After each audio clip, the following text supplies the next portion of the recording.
ഞാൻ ഡോക്ടർ സൂര്യ അച്ചമ്മയ്യപ്പൻ ഇവിടെ doctor women's I ഹോസ്പിറ്റലിലെ ഫിസിഷ്യനായിട്ട് വർക്ക് ചെയ്യുകയാണ്. ഇവിടുത്തെ ജനറൽ മെഡിസിൻ ഡിപ്പാർട്ട്മെന്റ് മെയിനായിട്ട് ഐ ഹോസ്പിറ്റൽ അല്ലെ ഐ ഡിപ്പാർട്ട്മെന്റ് ഒരു സപ്പോർട്ടീവ് ഡിപ്പാർട്ട്മെന്റ് ആയിട്ടാണ് വർക്ക് ചെയ്യുന്നത്. I is A window for many of these systemic diseases because ഇതിനകത്തുള്ള അസുഖങ്ങൾ കണ്ടുപിടിച്ച് കഴിയുമ്പോഴാണ് ശരീരത്തിൻ്റെ മറ്റു പല രോഗങ്ങളും നമുക്ക് മനസ്സിലാകുന്നത്.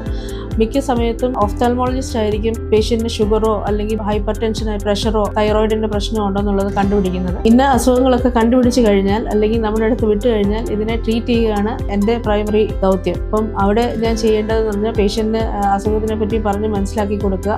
അതേപോലെ അവരുടെ ഡയറ്റ് കാര്യങ്ങൾ, മെഡിസിൻസ്, ചിലപ്പോൾ ഇൻസുലിൻ, ഇതിൻ്റെ കാര്യങ്ങളെല്ലാം പറഞ്ഞ് മനസ്സിലാക്കി കൊടുക്കേണ്ടതായിട്ടുണ്ട്. കാറ്ററാക്ട് സർജറിക്ക് വരുന്ന പേഷ്യന്റിന് മെഡിക്കൽ ഫിറ്റ്നസ് പ്രൊവൈഡ് ചെയ്യുക എന്നുള്ളതും എൻ്റെ ജോലിയുടെ ഭാഗമാണ്. ആ പേഷ്യന്റ് കംപ്ലീറ്റ് ഫിറ്റ് ആയിട്ട് മാത്രമാണ് ഓപ്പറേഷൻ തിയേറ്ററിലേക്ക് ചെല്ലേണ്ടത്. അപ്പോൾ അതിനു മുന്നേ അവരുടെ എല്ലാ കാര്യങ്ങളും, അതായത് ഷുഗറോ ബിപിയോ ഹാർട്ടിന്റെ അസുഖങ്ങളോ തൈറോയിഡോ ഒക്കെ ഉണ്ടെങ്കിൽ എല്ലാം കൺട്രോൾ ചെയ്തിട്ട് സർജറിക്ക് വേണ്ടി പേഷ്യന്റിനെ ഫിറ്റ് ആക്കുക എന്നുള്ളതാണ് എൻ്റെ ഒരു ജോലി.